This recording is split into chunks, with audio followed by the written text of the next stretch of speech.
کبھی سوچا ہے کہ ہمارے اسمارٹ فون سے لے کر ہماری دوائیوں تک ان سب کے پیچھے جو سائنس ہے وہ آخر آئی کہاں سے؟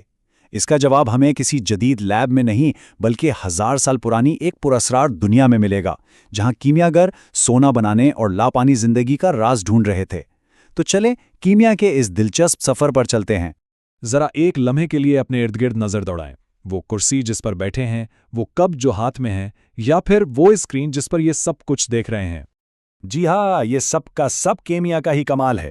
ہمارے جسم میں ہونے والے بایولوجیکل پروسیس سے لے کر ہماری گاڑیوں کو چلانے والے فیول تک، کیمسٹری ہماری زندگی کے ہر ایک پہلو میں رچی بسی ہے۔ سوچیں تو صحیح، پیٹرول جو ہماری گاڑیوں کو انرجی دیتا ہے، وہ دوائیں جو ہمیں بیماریوں سے بچاتی ہیں، اور یہاں تک کہ ہمارے کپڑوں کو صاف رکھنے والا صابن بھی، یہ سب کیمیا کے ہی کرشمے ہیں۔ یہ سائنس ہماری ماڈرن لائف کی سمجھے ریڑھ کی ہڈی ہے۔ لیکن سوال یہ ہے کہ یہ سب شروع کہاں سے ہوا؟ اس جدید علم کی جڑیں کہاں ہیں؟ اس سوال کا جواب ہمیں وقت میں بہت پیچھے لے جاتا ہے، ایک ایسے دور میں جہاں سائنس اور جادو کے بیچ کی لکیر بہت دھندلی تھی۔ ہمارا یہ سفر ہمیں مسلم گولڈن ایج یعنی سنہرے دور میں لے جاتا ہے۔ یہ وہ وقت تھا جب بغداد، قاہرہ اور قرطبہ جیسے شہر علم کے بڑے مراکز تھے، اور اس دور کے سائنسدانوں کے مقاصد آج سے کافی مختلف تھے۔ لیکن ان کی اسی تلاش نے ہماری دنیا کو ہمیشہ کے لیے بدل کر رکھ دیا۔ تقریباً 1000 سال پر پھیلا یہ دور 600 سے 1600 عیسوی تک علم کی روشنی کا ایک مینار تھا۔ یہ وہ دور تھا جب پہلی بار تجربات کو صرف فلسفیانہ سوچ پر فوقیت دی گئی، اور اسی سوچ نے ماڈرن سائنس کی بنیاد رکھی۔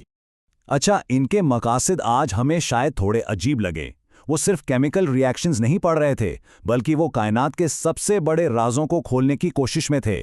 کیا انسان ہمیشہ زندہ رہ سکتا ہے؟ کیا کسی عام دھات کو قیمتی سونے میں بدلا جا سکتا ہے؟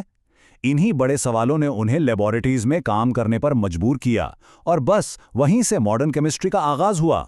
تو کون تھے وہ لوگ جنہوں نے اس علمی انقلاب کی قیادت کی؟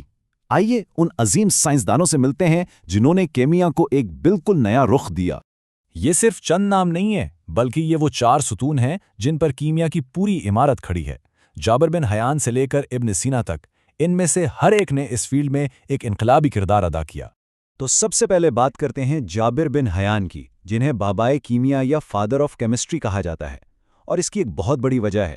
انہوں نے صرف تھیوریز نہیں دیں، بلکہ پہلی بار ایک باقاعدہ لیبارٹری قائم کی اور تجربات کو سائنس کا مرکز بنایا۔ ان کے ایجاد کردہ طریقے جیسے ڈسٹلیشن آج بھی دنیا بھر کی لیبز میں استعمال ہوتے ہیں۔ ان کے بعد آتے ہیں الرازی، جو اس بات کی ایک بہترین مثال ہے کہ اس دور میں میڈیسن اور کیمسٹری آپس میں کیسے جڑے ہوئے تھے۔ وہ ایک عظیم ڈاکٹر ہونے کے ساتھ ساتھ ایک بہترین کیمیا دان بھی تھے۔ انہوں نے مادوں کی باقاعدہ درجہ بندی کی اور الکحل جیسی چیزیں تیار کی، جو نہ صرف انڈسٹری بلکہ طب کے لیے بھی بے حد اہم تھیں۔ البیرونی نے کیمسٹری کو میتھس اور فزکس کے ساتھ جوڑ دیا۔ انہوں نے مختلف چیزوں کا وزن اور حجم اتنی زیادہ ایکوریسی سے ناپا کہ ان کے نتائج آج کے جدید آلات سے حاصل ہونے والے ریزلٹس کے بہت قریب ہیں۔ یہ اس بات کا ثبوت ہے کہ وہ اپنے وقت سے کتنا آگے تھے۔ اور آخر میں ابن سینا، جنہیں ان کے وسیع علم کی وجہ سے مسلمانوں کی دنیا کا ارسطو کہا جاتا تھا، وہ ایک ایسے مفکر تھے جنہوں نے سائنس کو فلسفے کی گہرائیوں سے دیکھا اور کیمسٹری کے میدان میں تنقیدی سوچ کی بنیاد ڈالی۔ اور یہ ایک انقلابی لمحہ تھا۔ صدیوں سے کیمیاگروں کا خواب تھا کہ وہ عام دھات کو سونے میں بدل دیں۔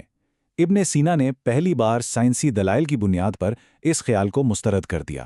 یہ صرف ایک رائے نہیں تھی، بلکہ یہ اس بات کا اعلان تھا کہ سائنس کسی عقیدے پر نہیں بلکہ ثبوت اور منطق پر مبنی ہونی چاہیے۔ تو یہ 1000 سال پرانی ٹیکنیکیں آج کی ماڈرن دنیا میں کیا معنی رکھتی ہیں؟ کیا ان کا کوئی عملی استعمال آج بھی باقی ہے؟